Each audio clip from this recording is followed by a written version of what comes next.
Hey, welcome everybody. We're running a little bit over time tonight, a little bit late, but we've sorted. We're online. We're ready to rock and roll this winter evening. So thanks for joining us. My name's Warwick.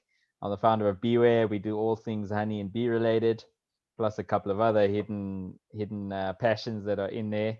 And I'm joined by Tanya Balan, who's from the Self-Sufficient Homesteading Gardening group on Facebook.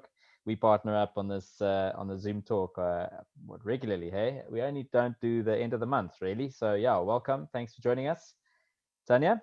Looks like you're super Yes, cold there. I hope you got a it's cup freezing. of tea to drink while we're having a chat. Keep you warm I wish I was inside and out. outside busy feeding the owls. So I was rushing to get them fed because we've got owls in the ark at the moment, barn owls, baby barn On owls. Abby's ark. Okay, cool. Yes, They're yes. And orphans, right? yeah, they're orphans. And just Mm. before that, we had to go fetch some bunnies. So it was a run around this whole afternoon with animals. So no cup of tea for me. Luckily I'm warm. Okay, So that's yeah. good. That's the most important thing. As long as you're warm. Yeah. Bunnies aren't for dinner, right? We're not having bunny chow, are we? Well, actually, the lady said to us, "Please come fetch the bunnies for the owls." So I'm like, Okay. we actually bought mice for the owls, but we can't get it over our heart to feed the live mice to the owls. So they've been getting chicken eggs. So now we've got bunnies too. I don't know how we're going to do bunnies if we can't do mice. So Yeah, yeah, life, farm life, eh? Homesteading life. It's cool. yes, yeah, no, Yeah, man.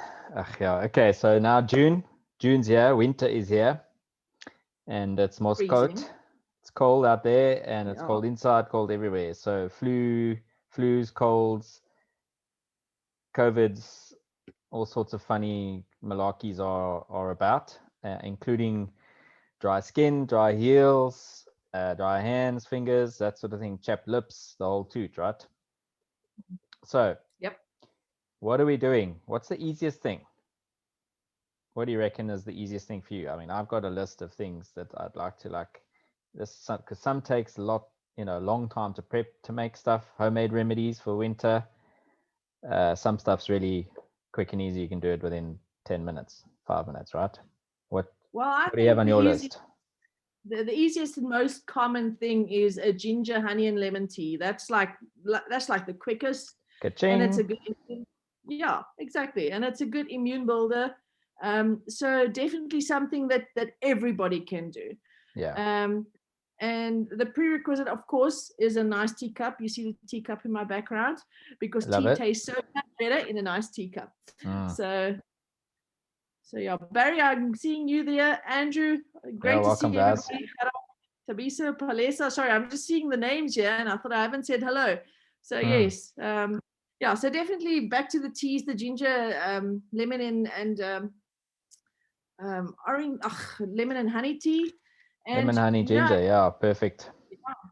and I discovered something else, which is also pretty easy. And I discovered this as a result of my husband having malaria. He was in Mozambique. They've got a adventure biking business where they take people out on adventure bikes. So they Really went lekker. about, yeah, 3.5 weeks ago. They came back. No, I'm lying. More than that. But okay. 2 weeks ago, 2.5 weeks ago, he got his first malaria.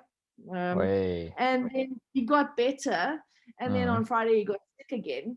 And we actually thought Mm. he had COVID. So we had him tested for COVID. It was negative. So this morning he went in again and he had malaria again. So Oh, yeah, so that's kind of you actually tested again, and it's flared up. again, yes. Again, he was well and then he got it again Ah, very quickly. So what I've been doing, I've been making him some stuff, and I'm thinking, but we can use this in general sense as well, because it's all about immunity and getting your immunity up. And we mm, talked about it in this week, where we will talk about it just mm, now, about what's happening with lockdowns and all these things. But anyway, we'll get to that. mm, Um, mm. so something We very shall. simple: fenugreek seed. You Yeah. take it, you soak it overnight, and you drink the water the next morning. So that is so simple. Go get yourself some fenugreek seeds. It's amazing for your immunity, your immune system. And secondly, it's good for parasites. So that's where it comes for me now, because it's going to help him with the malaria parasites to keep that or get that under control. So yes, awesome. just thought I'd say that. Nice. I see somebody saying hello from Holland. Hi, Gerard. Yeah. Nice to see you. There we go. So Barry we're says he multinational almost tonight. died of malaria. Malaria is terrible. So, yeah, it's bad news, yes. So that's why I don't go to Mozambique. I just stay here. I've got you can enough on my take plate. quinine, right? The chloroquine, basically. Chloroquine's got quinine in, right? It's the same. They said it's potentially something you could use for C19. Yeah, true. Yeah. But anyway, I've also heard that it suppresses symptoms, and then you don't know. So I don't know. So I'm not sure about that. But last night I was cooking him up. I saw on the internet. I saw this thing about boiling some grapefruit skins, peels, with lemon peels for 3 hours. And there's some that say and the guys that actually say it's not right is the pharmaceutical companies. You must go check it out. And the guys that say it works is normal guys like you and me. And I made up a batch last night for Jock, and that's my husband. And man, it just tastes like quinine. It's so bitter. So where else does it come from? I don't know. So quinine's originally from Malaysia. Okay. And it's from the bark of a tree. But and how do I know this, Tanya? Because I read one of James Clavell's books, which is kind of like a historical fiction. Called Shogun. Phenomenal series, actually, and one of them actually became a movie with what's his name, Mamma Mia guy, who's the actor in Mamma Mia, the main guy. Anyway, he was in it. Yeah. So so that's when the first time it was ever discovered, really, or fictionally discovered in his book, but it was about a couple of centuries ago, give or take, 150 years ago, that they discovered that this quinine from this bark has been used for ages in Malaysian island or something like that. So that's what they started treating malaria with. But anyway, I'm the same. So teas are pretty cool. So teas are just the colloquial really of what you could formally call tinctures, infusions rather, a water infusion. So essentially you are taking something that's been grown, it's either a seed, a bark, leaf, flower, and you are steaming it. You effectively putting it into hot water, boiling it, and then it infuses the water and the herb and or plant matter into the water, and then you drink. You obviously going to strain it and you drink it. But unfortunately, there's like a, I don't want to. This is very generalistic, but I've always found that, and that's quite a probably strong statement, but saying always, I've regularly found that people mistake that although you have a taste of something, it's like a flavor only, and or an aroma of something only. It's aromatic only.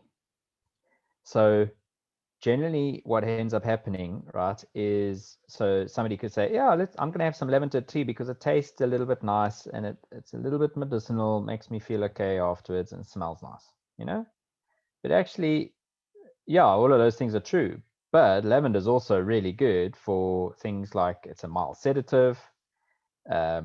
It's good for thinning with the blood pressure. It's got all these other properties, actual medicinal properties that come with it as well when you drink it as a tea or any other format that you have it in. And the same thing goes with majority of the other teas that you can get over the counter. Most people think chamomile, cool, okay. Majority of people think, okay, chamomile.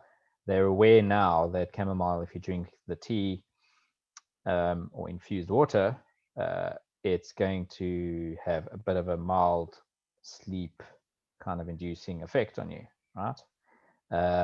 But there's a couple of other benefits that you can get from it too.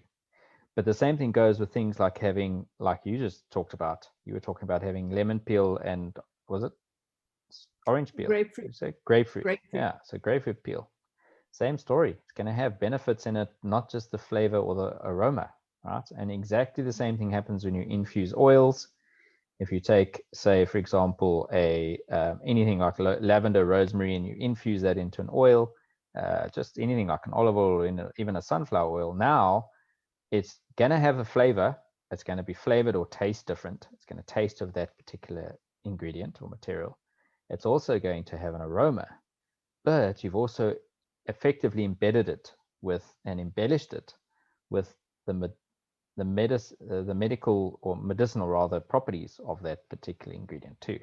And I think that unfortunately gets missed by a lot of people.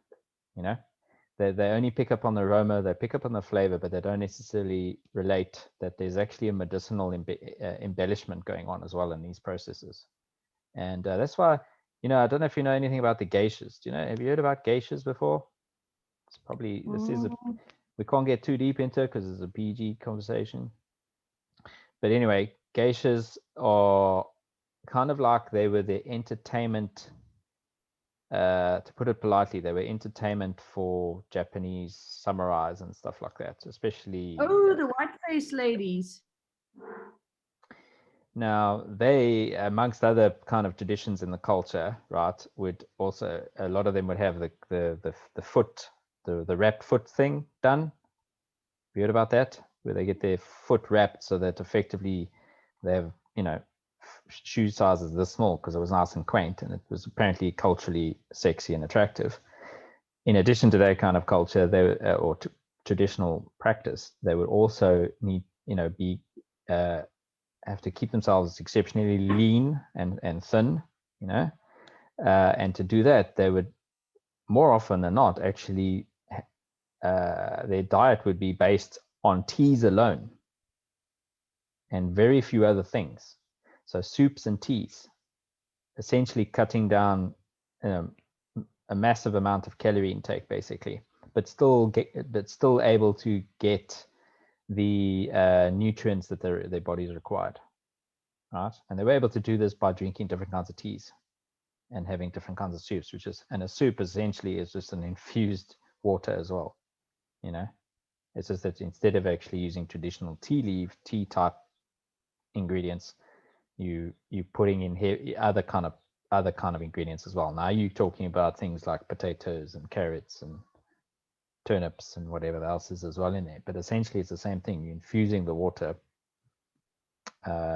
with the material, and therefore embedding it and embellishing it with the nutrients from that particular ingredient. So yeah, that's a little bit of a history of geishas. We're not going to go, but yeah, interesting. So all right, so we talked about infused water, right?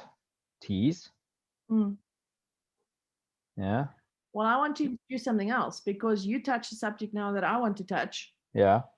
So a lot of our immunity sits where? In our gut, right? Mm-hmm. And I'm on this whole journey at the moment. As you can see, my hair is like, those who know, my hair is like a short. It's because it's falling out and it's got psoriasis and all these horrible things. So I've been researching how to fix this. And my research has led me, also a doctor as well, I've been to the doctor, leaky gut or gut permeability is where it leads to. And so if your microbiome is damaged and it's not intact, then your immune system will be terrible. And then you're going to be even more, susceptible to all these winter nasties, flus and colds and everything else. So for me, another thing, we tend to focus a lot on herbal remedies. And just a disclaimer, I'm not a herbalist, I'm not a doctor, I'm a self-sufficient homesteader and gardener. But I love my herbs, and but we tend to focus a lot on herbs, and I've realized we can also focus on healing our guts and our microbiomes, and our immunity will be so much stronger. And when you were speaking about soups and teas now, I must tell you, I went my first 2.5, nearly 3 days of changing my diet, trying to heal my gut. I went on a meat stock. That was my diet for 2.5 days. I only drank meat stock. And I can tell you, I was amazed, because I've done water fasts before for 3 days, and I would be weak by day 3. I would not be able to function properly. I would not be able to focus. So, and when I did the meat stock, which was interesting, I was energized still, and I felt fine. My body felt nourished still. So that's interesting that you were talking about the Gaias, but anyway. So this whole process, and I've had urticaria, which is an allergic reaction that manifests on your skin. I've had it for nearly 2 months now. And when I had it the previous time, the doctor said to me, he needs 3 months to sort it out for me. And he said he needs to work with my digestive system. And that's when I realized this is what's going on here again. So basically, I started this whole process of working on my gut, so my immunity and everything will be better, about maybe a month ago. Is it that long, Warwick? And I must tell you, my urticaria is completely gone. I've only got the scars left of how I scratched myself, and that is it. It's gone. So just by working on my gut, I've taken away a heck of a lot of allergies, things I'm allergic to. And now I need to just carry on so I can work on the psoriasis and the eczema, etc., that also manifested on my skin as a result of the autoimmune. And I'm 100%, I've got 100% faith that I will be able to do this. And now I must also tell you, with this whole Jock that was sick with malaria, my son had some flu symptoms. We thought he had malaria or COVID or something. And my daughter had a stomach bug in the week. I didn't even get it. And I'm actually, in my opinion, immune compromised. But I've been working for a month on my gut, and I'm not getting all these things. So this is an amazing revelation for me. So sorry for interrupting on the herbs. The herbs is fabulous. I agree 100%. But the gut is an amazing organ that just helps you to have your immunity greater as well. So yeah, just thought I'd add that in. Warwick, you can take over again. Yeah, no, that's cool. I mean, that's exactly what it's all, you know what, it's all about a whole approach, right? A whole system approach. So if we're going, if you're going into winter, you want to be able to take a couple of things that can boost the system over and above what you may or may not already be doing, ideally. There is a lot of talk about, that people, when they take vitamins, for example. Now, I'm not talking necessarily about more modern vitamins where there's whole food vitamins now available, supplements available, which is, I think, a much better, it's a step in the right direction, right? Yeah, it's a much better approach. Whereas prior to this, it was all kind of like, let's get the elements, crush it together, put it in a pill, and you drink it. It's kind of like, and it's all the extracted active ingredients and stuff like that, and not really wholesome or the whole food or whole vitamin, so to speak, where the body can recognize it more easily. Exactly. And I think America has been deemed they've got some of the most expensive urine in the world, really, because they just full of vitamins. Flush it. Yeah, they just flush the vitamins down the toilet. Okay. Because if your gut's not right, you don't absorb it. It's just flushed, as you say. Can't be absorbed. That's crazy. Right. I actually went for blood tests, and they told me I'm deficient in all these vitamins and stuff that I'm taking. I'm deficient in. So that's proving the point that if your microbiome is sick, you cannot absorb properly. You're wasting your money. Very good point. Yeah. So, I mean, that's one of the reasons why I like I drink a lot of teas during the day. And if it's not teas, you know, if it's going to be, and the interesting thing about drinking teas and or coffee's quite healthy too, but within moderation. I used to drink a lot of coffee. Like I used to have 5-6 cups a day. I think that's a lot. But I know people that have drunk, you know, they have 10 espressos in a day and they think that's a lot. Or they don't think that that's a lot.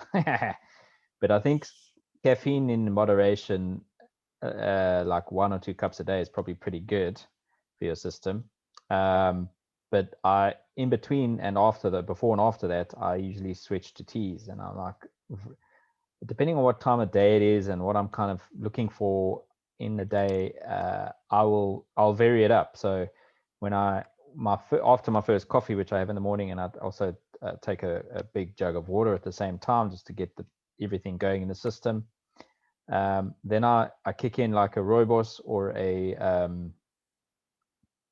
green tea, and then I'll generally after that it's a couple more green teas, and then later on when it gets a little bit later in the afternoon and I need a pick me up, I'll switch over to peppermint or mint. And then the reason being is because both of those can give you a boost. They're stimulant based teas or ingredients. So the same thing can happen if you're using them, which we're going to talk about a little bit later as well. If you're going to be using those in your making any balms or oils and things like that, if you're making any other kind of infusions. And so that's pretty cool. And then you're going to end up, and then later on in the evenings, because I'm kind of trying to wind down, I kind of switch over to something like lavender or a chamomile. Dandelion's quite nice as well in the evenings to enjoy. And then especially if I'm feeling a bit fluey or something like that, then I'll do a ginger and lemon and honey. I also top that with a couple of shakes of cinnamon as well, which is quite nice as well. Kind of gives you that kind of almost like you're gonna say brandewijn because you're like, I'm gonna top it. I'm gonna top it up with some brandewijn. Yeah, that's the hot toddy version, okay?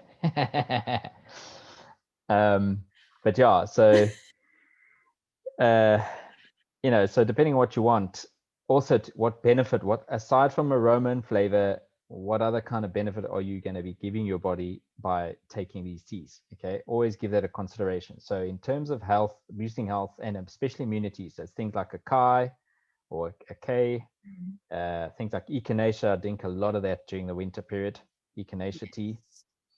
Then you've got things like Ayurvedic type teas are usually quite good as well.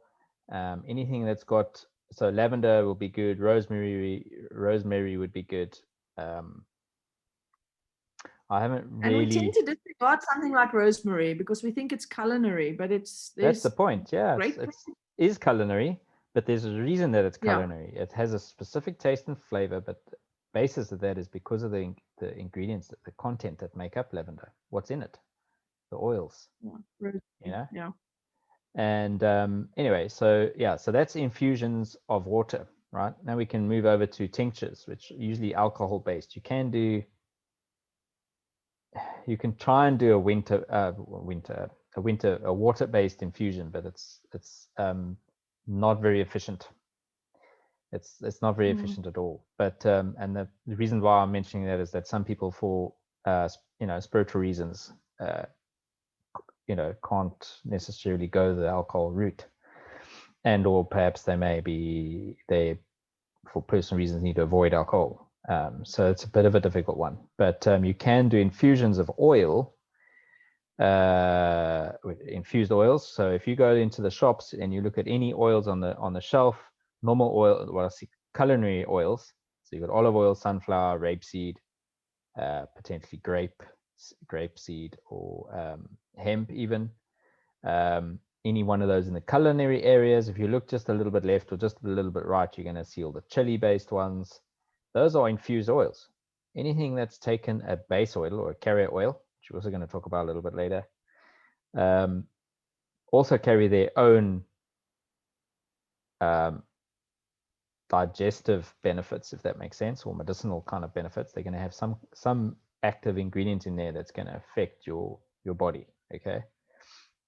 Not just aroma and flavor. So sunflower has specific aspects in it compared to olive oil, and so on with rapeseed, and so on with any of the other oils for that matter. I mean, you could cook with marula oil if you really wanted. It's going to be really expensive, but you could cook with it. Coconut oil is probably the best one if you want to use culinary oil to cook with, just because it doesn't change the fats don't change when you cook with it. Whereas olive oil actually, even though it's taken as a really healthy oil, culinarily, if you cook it at high heat, it's not great, as far as I understand. So it's better to rather put the oil on afterwards, olive oil on afterwards, or cook at really low heats with olive oil. Higher heats, you cook with coconut oil, for example. But either way, anyway, you can infuse you can do the same thing you do with teas. So you take the specific ingredient that you want with the benefits that you want out of it, aside from just the flavor and the cut and the aroma. And then you can add that to an oil. So you can add it to a carrier oil, and then you can either put that on your food or cook with it if you're going to do it with coconut oil. And the way you do that is that you take, for example, cinnamon. You could take cinnamon sticks and or powder, and you can put it in the sticks would probably be better than powder, because getting the powder out of the oil afterwards would be a bit of a problem. But using sticks would be great. So you put the sticks into the oil and you let it sit. You've got to shake it every day. You let it sit in a cool, dark space, no sunlight, for at least 6 weeks. Okay, you shake it every day and then put it back. Shake it again, put it back. After about 6 weeks, 8 weeks, if you really want to push it, you strain out the cinnamon sticks, and now you're going to have a cinnamon flavored carrier oil. Okay, what is cinnamon good for? It's good for the lungs. It's also good for blood. Okay, blood. What do you call it? The blood pressure. Okay, for example. So those are the kind of things that you want to have if you're going to infuse things for the winter. You can also chilies would obviously be really good. But other things for winter specifically are going to be things like whole cloves or clove buds. They're antimicrobial, they're antiviral, antifungal. They're pretty much, you can actually preserve a piece of meat, a steak or something like that, with 2 or 3 clove oils for about 48 hours outside of the fridge, because they're that potent. You can also, they used to be used as old toothache relievers. You literally take a little clove oil, put it in your mouth, stick it in your mouth, and it'll go numb. After 10 minutes, it goes numb. So that's pretty cool. So it's also a natural sedative and anesthetic as well. So actually more an anesthetic than a sedative, but that's what you can use whole cloves for. So yeah, you can fuse oils like that and then cook with it or eat with it. The next thing would be the tinctures, right? So what do you guys use with your tinctures, Tanya? I buy vodka. Is that what you mean, the alcohol? Das Verdanya. Yes. So I was making tinctures yesterday. I was actually just making a few because I want to make a video for the group. So I was just putting some aside yesterday, and we've made quite a bit mullion for lungs. Mullion is an amazing herb for lungs, especially and in winter. There's a lot of things that happens with lungs. So that's one of the things what that I will always have is mullion. So a few others I've put in the echinacea. There's such a lot actually. I'm trying to think of all the ones that I've. Figs. Oh, and of course, which one? Figs. Figs. Really? Phenomenal for lungs, yeah. And what's interesting about it, right, is that if you cut them open and open it up, what does it look like on the inside? Like a lung. You're right. Wow, that's pretty cool. Yeah. That's pretty cool. Okay. So yeah, we're also making tinctures. Yes. They're making tinctures. Okay. So yeah, I mean, general rule of thumb, when I'm using propolis, so if I'm using propolis and making a propolis tincture, then I'm usually taking about 30, I would normally take a minimum of 30 grams and put that in a 1 liter, that would be in 100 ml bottle. Okay, so it's usually, I like to translate that, I see that as having a 30% content. So for a liter, put in 300 grams of propolis, for example, and this is, and it has to be 160 proof, or ideally it should be 160 proof alcohol. Not for, and then obviously you got to shake it again. So a brown bottle would be ideal, or keep it in a dark place out of the sun.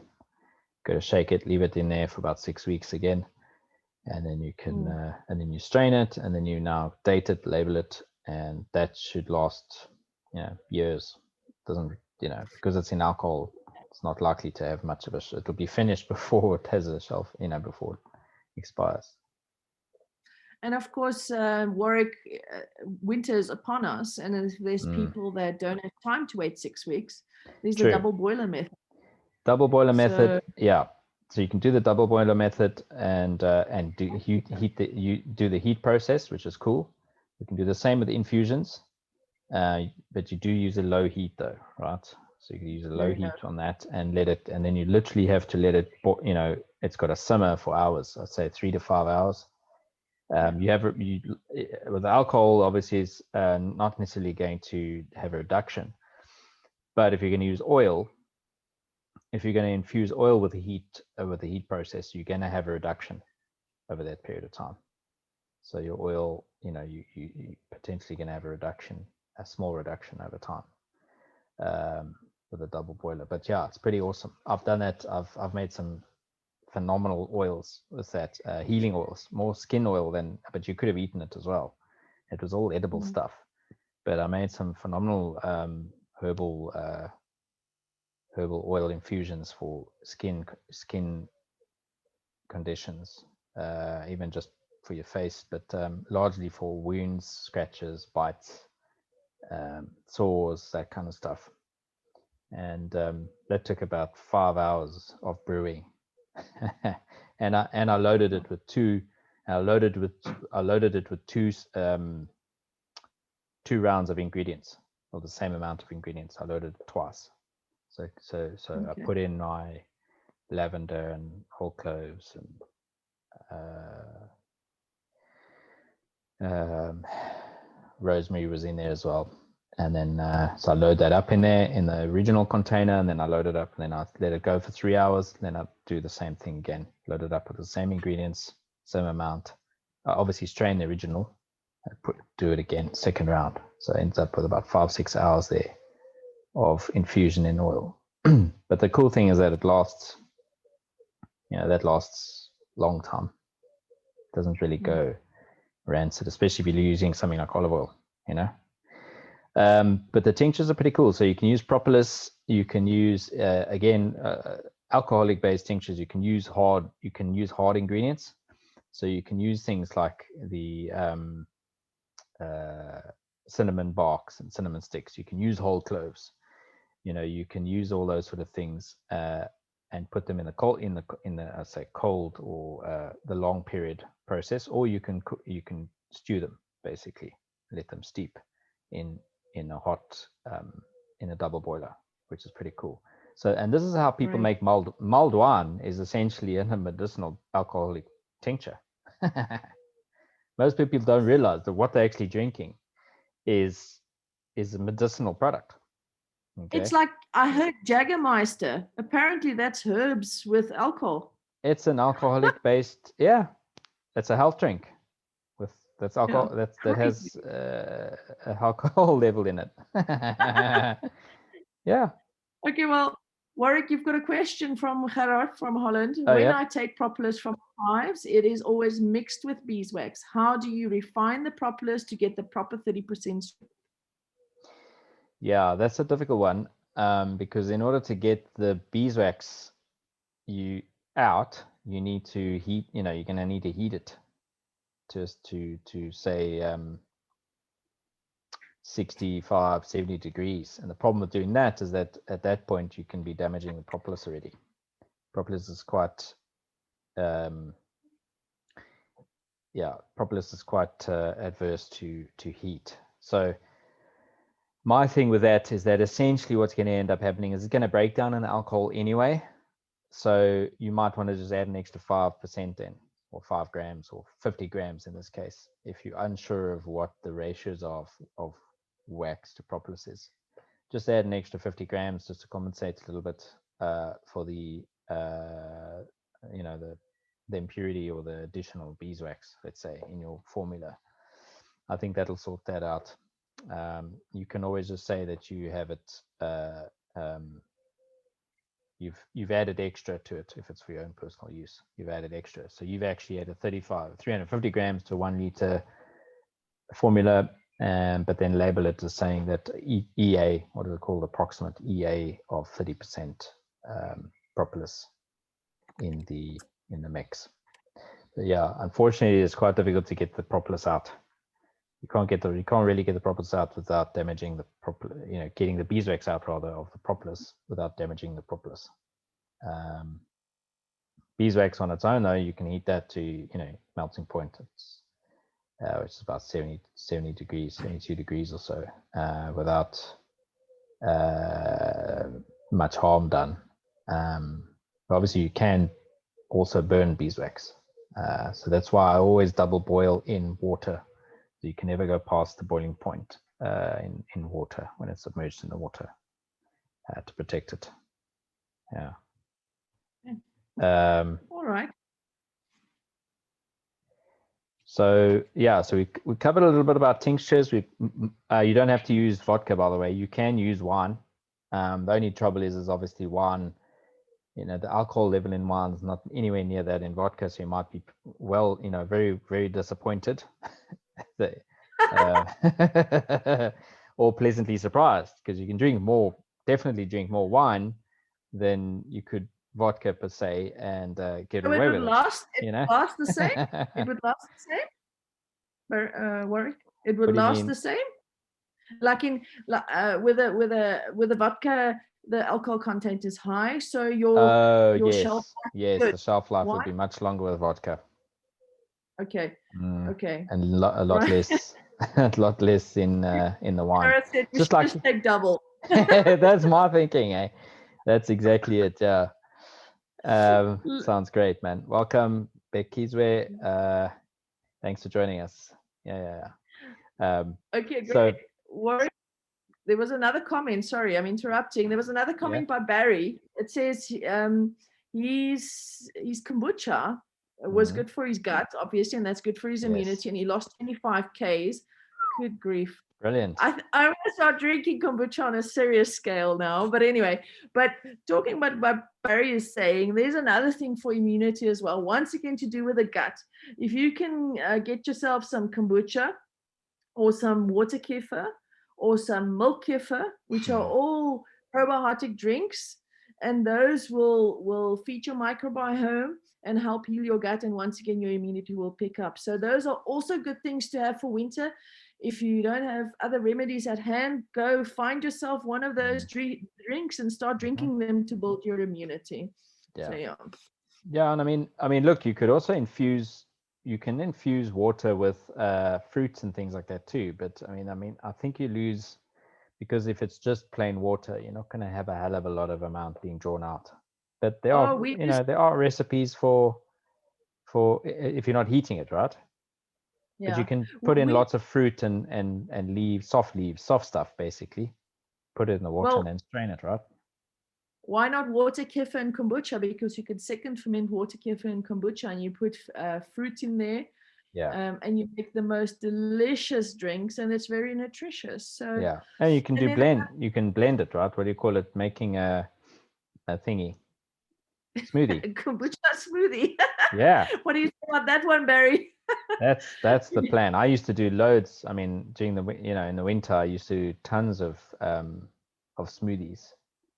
Okay. Not just for obviously, I think a lot of people again, they think smoothies are just largely for the taste and a little bit of health, but actually you can become pretty, effective in your immunity boosting prowess, so to speak. Throwing things like blueberries in, and raspberries, and then you throw in a couple of leaves of mint and a couple of and then you can also add things like if you make a separate tea without the milk, obviously, just the water, you can make a tea, let that cool, and then use that as part of your smoothie as well. You know, so you can combine No, a that's couple really of cool. different mediums, and then drink that way. You know. Yeah. So we covered Well, some infusions. What did you want to say about infusions? no, infusions, I don't want to say anything about that for now. There was something else while we were on the topic, once again about the nutrients and etc. I've decided to call it nutrient bombs. We must look for things that are higher nutrients, like you said, blueberries or whatever that's high in antioxidants, etc. So, for instance, today I was just looking at a product. I was doing a review on a product for sprouts. Sprouts, the vitamin content increases about 30-fold if you take a lentil and you sprout it, or a bean and you sprout it. I mean, come on, that's just like 30 times more the nutrition than you would have had if you cooked it up and ate it dry. So rather sprout something and you've got a nutrient bomb, and which will help once again with your immunity in winter. So there's all these little things that we can do to prevent, and there's these things that we can do to treat. So prevention is better than cure. And as I said, I am a walking example. Everybody around me is sick, and I'm not sick. And I am sick. I've got autoimmune, but I mean, I've had it for a while now, and I'm fixing this now. But I'm not getting sick with all the nitty gritty stuff like the colds and the flus and the stomach bug. Yeah, you're not getting the Yeah. viral you're not getting the viral infection or the bacterial infection, right? Per se. Yes, and the rest of my family does. So that's just interesting stuff. So it does carry water. I got tea now. Look, my daughter brought me some. Awesome. So yeah, I mean, but also, I mean, we've got a what is this? It's a kefir. It's a water-based kefir that we've got in the fridge. It's a little ball, the little ball beads things that you put in the water, right? And then they grow and they multiply. It's like those little bubble things that the kids play with, and they apparently grow and they multiply too. And I thought, at first I was like, I wonder if this is the same thing that the kids do as well. But no, it wasn't. But yeah, it tastes all right. Doesn't taste very bad at all. Yeah. And it doesn't taste bad You at must all. second ferment it, but you mustn't do it in the fridge. You must do it outside. Yeah, okay, sorry. Okay. And then we also use the what do you call it? The apple cider and diatomaceous earth. Apple cider vinegar or apple cider? Apple cider vinegar, yeah. Sorry, apple cider vinegar and diatomaceous earth. We have a bit of that, but obviously you should be careful with the diatomaceous earth. You mustn't don't inhale it, the powder. You got to be very careful. Don't inhale the powder, obviously, when you're mixing it and stuff like that. You know, make sure that you're keeping it quite a distance away when you're mixing it, adding it to your water or whatever base drink you're going to use. But that's quite useful to have to clear out, help with the gut, rebalance the gut. And interesting enough, I don't know if what have you heard about in terms of gut? So for the guys that were a bit late, we just talking about ways of how to. I think it's important to talk about treatment when there's an acute issue or acute illness going on. So if you get the flu and colds or some kind of illness or whatever that you didn't have before, and it's all of a sudden shown up, or you have somebody else in your environment, your family, friends in your circle that have that, and now you want to try and protect yourself or boost your immune system, preempt any kind of attack that you might come under. That's one. There's a strategy for that. There's one strategy for that, right? Well, not just one, but there's multiple strategies for that, and you're going to use it, and then when it's past, and you're not going to really look at it again until next time. But then there's also the other issue that we've kind of been talking about a little bit lately, which is more about the overall whole system of your immunity. So how do you manage that properly so that you actually not likely to come under you could come under fire, but you're not going to succumb to flus and colds that much, right? And that's by controlling a lot of what your intake is on a day-to-day basis. And a lot of that's going to then affect your gut, your intestinal biome, which is basically being called the second brain at the moment. Because essentially many of the biochemicals and physiological chemicals that are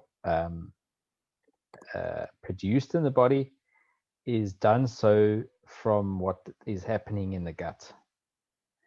So and I mean, if you want to have a bit of research, if you want to look a bit of this up, you can look at things like you know, and we know neither of us are nutritional specialists or anything like that. This is just stuff I've read over many years, watching many documentaries, practicing some of it myself, etc. My herbalism background, etc. And but things like the China study, you know, comes into play.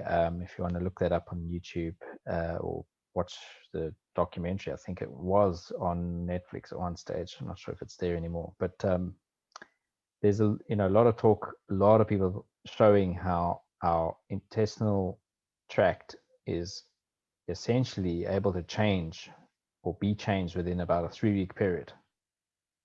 That's slightly off the track of, I think, our main topic, but I think it's important. Regenerate cells within 3 weeks.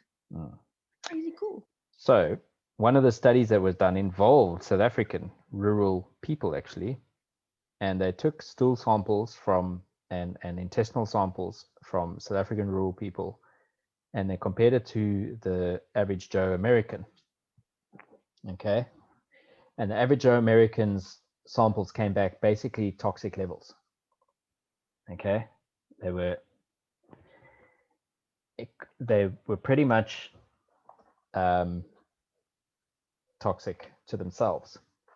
All right, and when they compared it to the South Africans, they had an amazing it's kind of like looking at an open dumping ground or tip, okay, on one hand, and looking at, if I can paint a visual picture for you, and looking at an amazing Sound of Music vista of the hills and valleys that are blooming in Namibia, for example.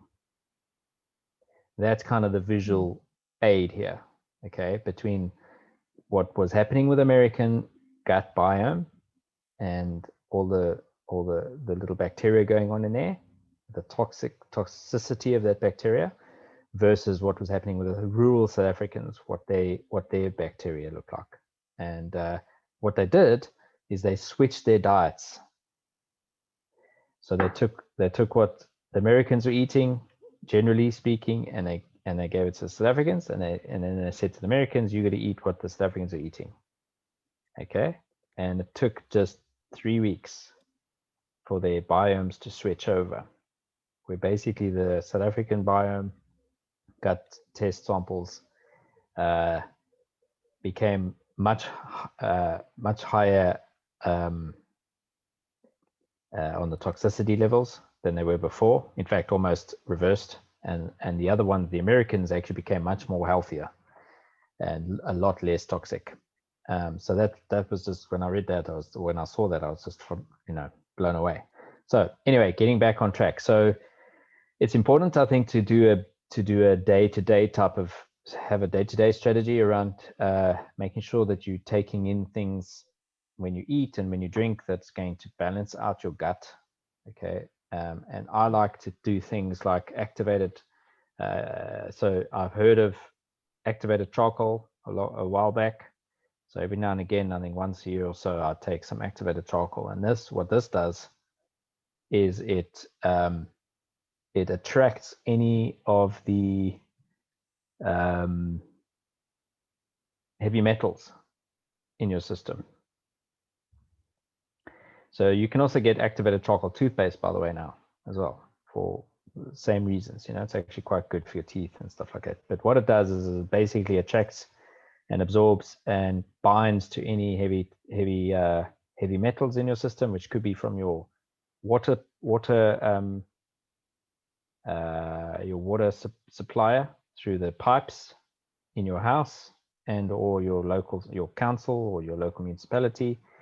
It could be in the food that you're eating, any one of these things. Okay, so that's quite an important one, I think, too, to look into. But again, if we get back to, so we've talked a lot about what, something else I think is quite important here as well, is that a lot of people like we talked about teas, a lot of people think that teas are just like, oh, it's flavor and it's aroma and, yeah, that's it. But actually there's this massive beneficial medicinal benefit from it, right? On the other hand, the same thing happens with food, guys. Okay. So Tanya earlier on was talking about how she was taking the meat-based, was it meat-based? Meat stock. Yeah, stock. That's it. Food stock, so OXO or whatever it is. The same thing No, happens. it's like it's taking bones and meat and boiling it for 3 hours and then drinking that water. Yes. Yeah, it's like the bone marrow, basically, stew. So what I was going to say is that, think about this. If you're going to eat like McDonald's, you're going to eat KFC, I know it's like the generic thing that everybody took about. Yeah, what's going to happen to your body? It's going to decline over time because you're going to become KFC. Poor nutritional based food stuffs, right? Everybody says, eat an apple a day, keeps doctor away, blah, blah, blah. But actually, there's a lot of things that you can eat that will seriously boost your immune system over time and contribute to the gut health. Okay. So it's things like onions are typical. Okay. Garlic is typical. Those, everybody has those in their kitchen. They might not be cooking with them, but you are likely to have them in your kitchen. Okay. In one way or another. But both of those are extremely potent in terms of having antimicrobial, antifungal, antibacterial properties. They're huge as far as immune systems go. Okay. And that's just two simple foodstuffs that we probably eat very regularly. Okay. And then you've also got things like, you can also have things like spring onions. Obviously, they're pretty good. Actually throwing in lavender into your food.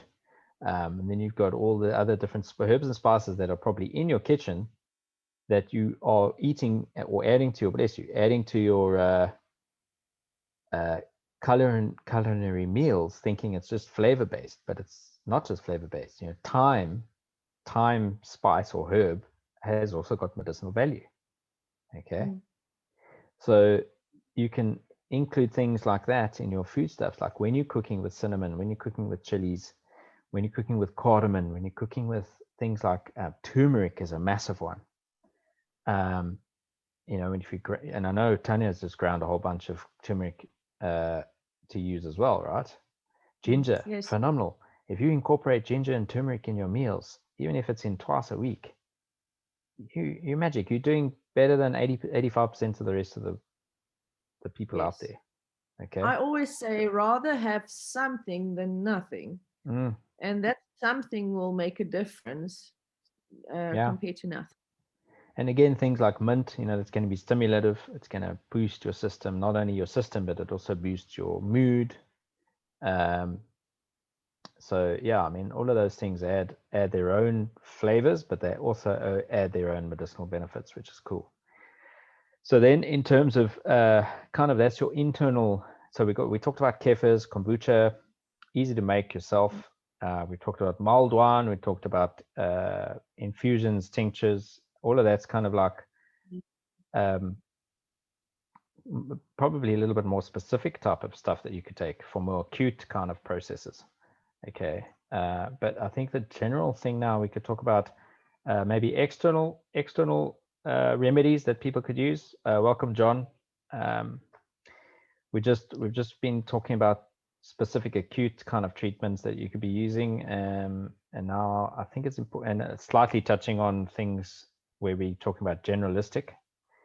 But I think let's also talk about skin ailments and things external. So, cracked heels. What else happens during the winter? Cracked heels, cracked hands, chapped lips. Winter hands. Yeah, dry hands. Well, I think we can touch on this, and then we can throw the floor open to anybody that wants to say something. But yeah, Q&A. When we talk about dry or eczema, eczema, I immediately think of comfrey that you make for yourself, like a beeswax and olive oil with comfrey, like olive oil infused with comfrey, and your beeswax, etc. You make yourself a balm for your eczema and very dry skin. Just make sure you get your ratios right. If you want it softer, put more oil. If you want it harder, more beeswax type of thing. So yes, and we've also got, my daughter's got a range called Boeremesie, and we have a cream called Moegeploeg. It's very Afrikaans. Gerard, maybe you understand Moegeploeg because you're Dutch. But that is for people with very dry skin and eczema. That's a cream she specifically makes for them. I will type in the website address. You can go check. So you can go check. That is a lovely one that I would like to use, especially now that I've got eczema, and it provides me with a lot of relief. But what one always has to understand, you can put any cream or anything on your skin if you've got eczema or psoriasis or one of those skin conditions. However, it will give you relief, but you have to work from the inside to fix it. We get back to the gut, we get back to all those type of things. So definitely there's a relief available in balms, etc., that we can make. And now that I think of it, about balms for winter hands, I don't know who gets cracked winter hands and really sore. Wintergreen. Have you guys ever experienced wintergreen? That stuff is magic. And not just winter hands. For any type of inflammation that you have, for instance, my Achilles, I've got a part of my Achilles that snapped, and that caused a lot of inflammation. And the wintergreen sorted it out, that inflammation. It's amazing. But for winter hands as well, put in wintergreen in your balms, in your creams. Warwick is busy with an ebook, and he will be launching that soon. So guys, watch out for his ebook if you want the ratios, how much beeswax and how much olive oil or whatever oils he's putting in his balms. So Warwick, when do you think you're going to launch that book? Yeah, I'm busy with the final touches, really, the final editing now. So hopefully, well, not right now during this Zoom, but yeah, this week. So I reckon by the end of the week, by the weekend, we should. Oh, that's great. I should have a link available for everybody to check out, and we're going to end up having. There's loads of recipes in there. I'm going to scroll through to give you guys an idea. We've got skin cream for oily skin. We've got. We're going to have a moisturizer balm recipe. We've got healing balms. Yeah, so there's itchy or irritated skin. There's going to be one for dry skin. So yeah, there's a myriad of ones that you can use to make your own stuff at home. Basically, with all of them have a base of beeswax in them as an ingredient, as the emulsifier, along with other natural carrier oils. And then we effectively are wanting, we're basically giving a recipe to do your own DIY skin alchemy at home. All right. So a variety of ones that can help you with any one of those kind of ailments, including itchy mosquito bites and bee stings. There's one in there as well. There's a lip balm recipe. So we also talk about how there's a very there's a small guide about how to create your own oil infusions. If you want to do that, if you want to do herbal infusions, there's a short guide on that. And then we talk about herbal salves for scars rather, wound treatment. I think there's one for hair as well, and possibly even one for beards. So there's one for everything, for everyone and for everything, really.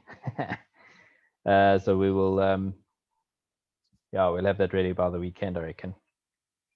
That's exciting. I'm really glad, because a lot of people want to make their own balms and they just don't know how to do it. You don't have to guess. You can just ask for Warwick's link and go download it and buy his ebook. That's fantastic. Yeah. Okay. We've well, got guys, is there any? a Yeah, a blister. Got a blister one. Okay. Yeah. Yeah. So anyway, we'll we'll have that available for the people by the weekend, including an activated charcoal balm, which I think I'm quite excited Oh, that's great. about that one.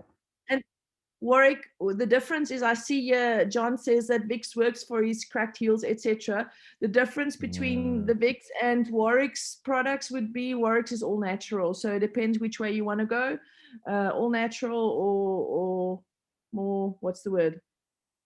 Not natural. Okay, Sorry for that. Another word. Yeah, let's is so yeah, and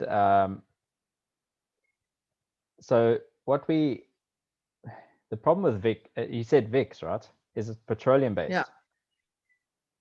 So you Probably. you basically, yeah, no, it is petroleum based. So it's you're putting petrol on your skin, man. You know, so it'll have other active ingredients in it, but you're literally taking a petrol based, an oil based product.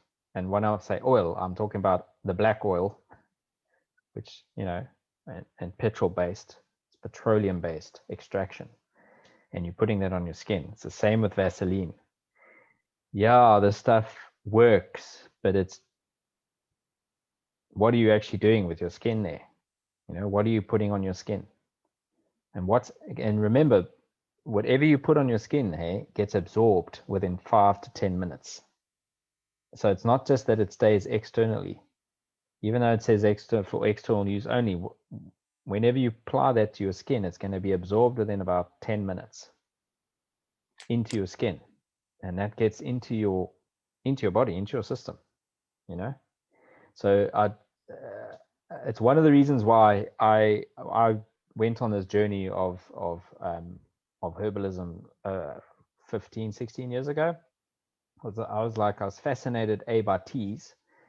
Back then, you were able, maybe if you went to the tea shelf in the shops, you'd have rooibos, you'd have Five Roses, you know, you'd have like one or two, you'd have about 5 different types of teas in those days, you know, 15, 20 years ago.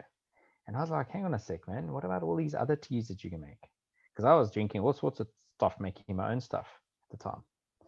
And now when you go to the shops, there's, you know, multitudes of different kinds of teas and flavors and all sorts of things that you can make. And so anyway, at the same time, as I say, 15 years ago, I was like, okay, I used to use Ingram's camphor cream, which I think was pretty cool. And then I found out what was in there, and I was like, yeah, I don't really like this. I need to figure out a way of how to make all natural, and effectively in those days it wasn't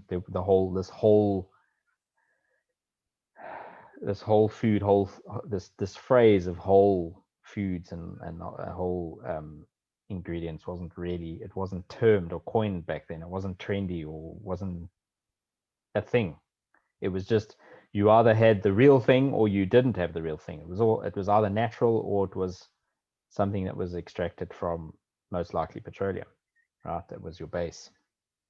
So that's exactly what I started doing. Is I started learning how to make stuff how the people used to do it in the old days. You know, I started reading books from the Gutenberg project that were 300-400 years old that I could get my hands on for recipes and things, and what they used the ingredients for, just so that I could see, okay, that's anecdotal. And then I went, so this was before Google and before massive pharmaceutical companies came into power. And then I went, and then I fast forwarded to today, and I started looking up research papers and things like that for independent studies, as much as I could find independent studies based on things showing what the ingredients were purported to do, and how effective the active ingredients were in the specific materials, if you like. Okay, and then I started making my own stuff, and I was like, okay, how do we do this? And let me tell you something. I've left my jar of because I know Tanya and them, Tanya's daughter, you guys have got Buddha Macy, and we, you know, with beeswax.co.za, we're making been making some face and skin. We've got a range of 4 face and skin creams there as well. But I've left my tub of stuff open, you know, just on the table, on the coffee table next to my couch on a nice summer day. And when I've come back, I've left the house and I've come back, and there's a line of ants that have crawled up the table and on into the jar, and they have been collecting stuff from the jar and walking back to the nest with it. Okay. Oh. So to me, I feel there couldn't have been a better complement as far as what could be natural skincare product than that, you know. So I don't think that'll happen with Vicks, and I don't think that's going to happen with what's the other one, Vaseline ish. Just guys, read, you know, it's important. If you want to talk about ingredients, you got to make sure what's in the stuff, you know. So John, yeah, I see you got, what's it, cracked heels every summer and barefooted. Yeah, me too, dude. That's why I've made my own for ages. But as you say, Vicks helps you, but maybe give ours a try.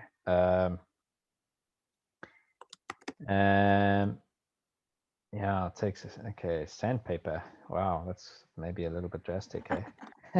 Having a great chat in the pull background. out the grinder. Pull out the grinder. That's the chat that's the chat going on. Pull out the grinder. Yeah. Okay. So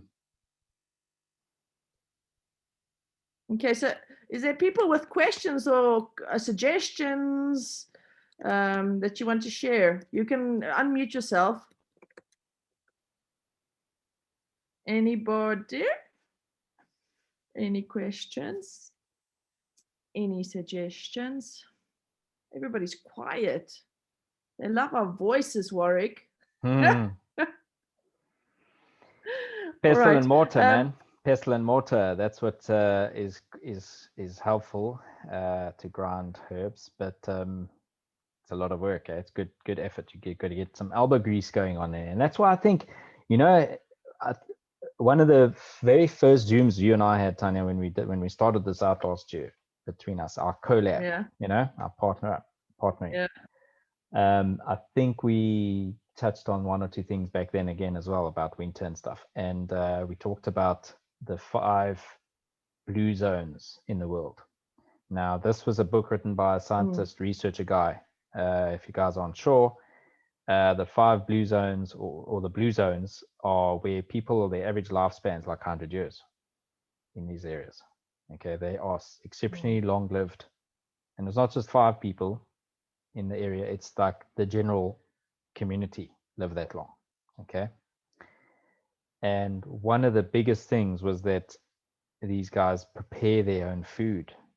You know, they do a lot of work with their hands and or are active in a day for at least 30 minutes preparing their food and or preparing the growing of their food outside, right? And the other one that they do is that they have communal meals with friends and family. And I think we'll all be excited to know that there is also a link, a small link anyway, to some consumption of alcohol. But I think that also alludes to the community experience, like, you know, having a good laugh, having a good time and enjoying yourself. So I think there's nothing wrong in putting a little bit of elbow grease into making your own products, especially stuff that's going to boost your immunity as well. So you're getting 2 for 1. So yeah, guys, any questions? Let's open the floor for questions. Nobody's got questions. Well, while you're thinking, if you want a question, if you, I've put it in the chat as well. If you guys want to follow this whole journey, because this is going to be a journey about immunity and changing your microbiome, fixing it, healing your gut. I'm going to be sharing everything on Instagram, Guts and Glory _101, and also on my Facebook group, Self-Sufficient Homesteading and Gardening. I will be doing a lot of videos. I'm receiving my crocks. A lady who makes clay crocks specially made for fermenting. She's sending me some crocks. I'm receiving them tonight. So I'll be doing some recipes on fermented foods, which is great for your gut. And we'll be working through there. I've got my box tonight with a lot of fermented products as well, probiotic products. So I'll be sharing how to make that as well, guys. They don't know how to make your water kefir, your milk kefir, or your kombucha. All these recipes will be shared on the group. So please join me on the group if you want to follow the journey and learn a lot about gut health. I'm partnering up with quite a few companies that are experts in their field. And so this is going to be a really good journey. Just saying. All right. Yeah. No, that's questions awesome. yet. No questions? Come on, guys. What do you guys make? What's your favorite go-to for colds and flus? Well, Barry Anybody? said something. Barry, what was it? Barry, what was it? I'm searching in the chat. Gluwein. What the heck is that, Barry? Gluwein, that's mulled wine. Yeah. Really? Yeah. Okay. That's the traditional kind of old name of it, I think. Eh? So one we haven't talked about really is we talked about grape wine that you can infuse it, right? But you can also make mead, guys, in closing. So you can make a medicinal mead, right? The problem with that, obviously, is it takes a lot of time.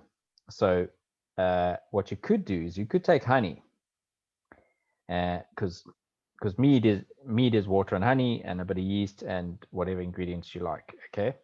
But you got to wait like up to a year for that to ferment and do its thing, and then rack it and let it sit and let it cure and all that sort of stuff. But what you can do is you can actually take honey, guys, raw honey. Now, don't go and buy the shop honey, okay? Don't go buy Pick and Pay, even Woolies. Don't go anywhere near those oaks. That stuff's all imported from China and wherever else, and it's is questionable potential actual ingredients. Could be fake honey or cut with corn syrup and other stuff. Find a local beekeeper. We've got honey in our bee store in Centurion, or find one that's local to you so that you know you're actually buying the real thing, okay? And ideally you want to buy honey that's already got the source of nectar from a known potent kind of flower source, right? So what kind of flower source could we talk about? Well, something like orange blossom would be amazing. You can't get it now, so that's problematic. But there are some it's phenomenal. That's a premium honey, okay? Orange blossom it comes out in October, okay? So be ready for that when it comes out, but not now. What you could be getting now is the end of the summer period, so potentially things like actually you could possibly if somebody's tunnel farming blueberries, you could get blueberry honey now, which would be amazing. And aloe? When is aloe? Aloe is coming up soon, but not yet. It's end of July. And John says lucerne and macadamia honey. Again, not at the moment, I don't think. But yeah. By the end of winter. It'll be it's Augustish. August, even spring, September. And then again you get it again later. Macadamians you can get twice. But interesting enough, lemons will flower throughout the year, right? So you could get lemon-based honey. Now that would be amazing. If you get the lemon-based honey, then you add your ginger to that, magic. Okay. So how can you infuse? So you can get the honey, you can infuse it with the same things that we've been talking about tonight. So you could take honey, you can double boil it, okay, on a low heat over about a 3-hour period. All right, and you can infuse that honey with any one of the ingredients we've mentioned tonight, or your own concoction, okay, with the result that you want out of it. So things like echinacea could go in there, whole cloves could go in there, cinnamon can go in there, and because it's going to simmer and stew as effectively for 3-4 hours, you can put hard material in there as well. And then cinnamon would be great, ginger would be nice, and then you let it stew for like 3-4 hours and just let it go, and then you strain it when you're done. That honey now is a medicinally infused honey. Okay, so you don't really want it to go above 45 degrees. Even 42 would probably be much better. So use a thermometer, all right, and then just let it go with the lid on, and just let it simmer and cook in there for 3, 4, 5 hours. Okay, so you could actually do it overnight. It's a minimum of I would say about 4 hours, but you could let it go for overnight. You could put it on just before going to sleep. When you wake up, you switch it off, let it cool, strain it, label it, date it, put it in the fridge. Now you can add that to your lacquer teas that you're drinking. You could add it to your water kefir. You could add it to the kombucha potentially, and you could also just have it straight. Put it on your toast. Nice. Okay. So that's a nice little quick little pick-me-up fixer as well. If you like, you could put in mint, peppermint, and that would be nice. Yeah, lekker. John says Manuka honey rated the best honey in the world from New Zealand. Yes, I've heard a lot about it. Definitely. Yeah, I think South Africa, if you want to get something that's probably close to Manuka, but not for that specific thing, because you can't get it outside of New Zealand because of where Manuka honey is from, the Manuka plant, right? So that's why nowhere else, you can't get anywhere else in the world. But it's a unique nectar that comes from that Manuka tree. Now in South Africa, we got a couple of ones that you can get that are, I reckon, are similar, on the same par. And that is, one of them is buchu honey from the Western Cape, Buchu. Okay. You can get rooibos honey, and you can also get fynbos honey.